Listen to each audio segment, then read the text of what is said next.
All right, today we're going to step into the reality of a man named Winston Smith. The goal here is to really unpack the key ideas and symbols that make up his world, a world whose warnings about power and control feel, well, more relevant than ever. This phrase, before we even meet Winston, before we see his apartment or learn about his job, you have to understand this one fundamental truth. It's everywhere. It's on posters on every street corner, on every single landing of his building. This idea is the absolute foundation of his entire world. So let's meet the man who's living under this constant, watchful eye. We're going to start with the physical reality that surrounds him, which is, honestly, a pretty bleak and decaying landscape that perfectly mirrors how he's feeling inside. Now, Winston is not your traditional hero. Not at all. He's this frail, kind of worn-down guy, and his body really tells the story of his harsh life. He's got this painful varicose ulcer on his ankle that's always bothering him, a constant physical reminder of his oppressive life in the ironically named Victory Mansions, a place where, let me tell you, nothing feels victorious at all. Every single day, Winston is faced with a really simple but profound symbol of his world's decay. The elevator in his building is always broken. And this is more than just an inconvenience. It's kind of a parable for the state of his whole society. See, the elevator isn't just broken from, neglect. Its failure is a silent, deliberate message from the ruling party. It's a way to manufacture scarcity, to suppress any kind of hope. It's basically telling its citizens, hey, there's no easy way up.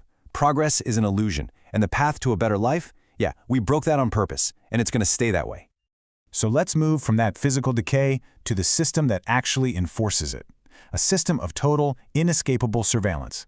This is where that phrase, "Big Brother is watching you," becomes a terrifying technological reality. In Winston's apartment, and in the home of every single party member, there's a telescreen. And this isn't a TV you can just flick off when you're tired of it. Nope, it is always on. An ever-present eye and ear of the state, right there in your living room. The telescreen has this dual nature of control. On one hand, it's constantly pumping out state propaganda, these dreary reports about pig iron production and glorious military victories. But on the other hand, it's a two-way monitor, which means the dreaded thought police can see and hear absolutely everything you do. And the result of that? Privacy completely ceases to exist. Think about that for a second. It's not just your actions they're watching, but your words. Even a sigh or twitch in your face could be seen as dissent. No thought is truly 100% your own. But control isn't just about watching. The party's real genius, and it's a terrifying kind of genius, lies in systematically rewriting reality itself. So let's take a look at the very institutions of government, which are built on a massive foundation of lies. This is just a perfect illustration of doublespeak. The Ministry of Truth, which is where Winston works, actually manufactures lies. The Ministry of Peace wages endless war. The Ministry of Plenty is in charge of creating constant shortages. And, the most chilling of all, the Ministry of Love is the center of the state's most dreaded activities. It's where they torture you. The language is literally designed to mean the exact opposite of what it says. Now, Winston isn't just a victim of this system, he is an active participant. His job, his entire purpose within the Ministry of Truth, is to destroy the past.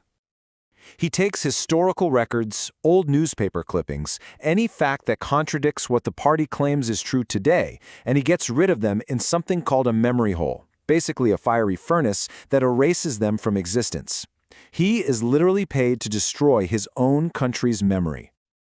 But even rewriting history isn't enough. The party's ultimate goal is to control the future by controlling thought itself. And to do that, they have to wage a war on the very building blocks of thought: words. The party's ultimate weapon is something called newspeak. Now, unlike a normal dictionary that adds new words over time, the newspeak dictionary is designed to get smaller every single year. Its goal is to destroy words, and by destroying the words, to erase the very concepts they represent.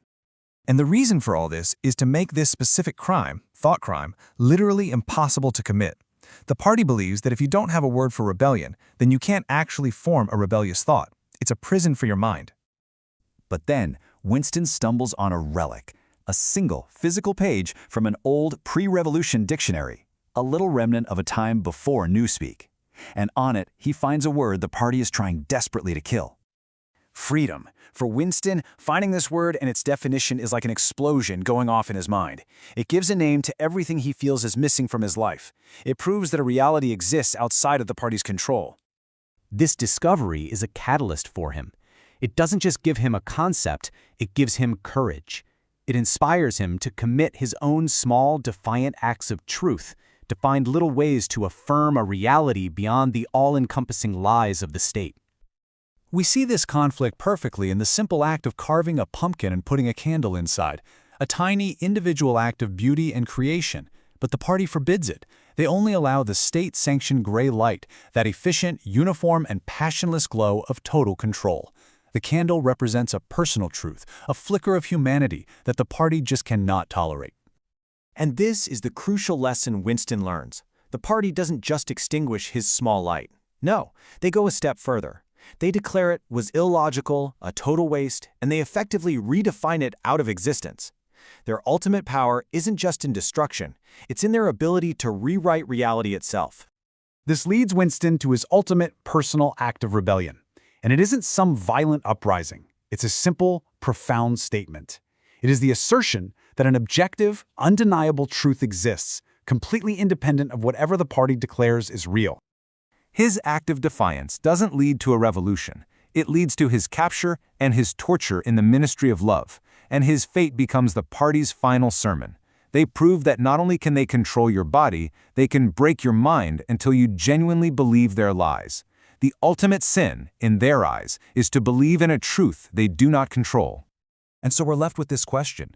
Winston's world shows us a place where power isn't just about forcing you to say that 2 + 2 = 5, it's about making you believe it. What happens to truth, to sanity, to the very idea of freedom, when a power that immense actually exists?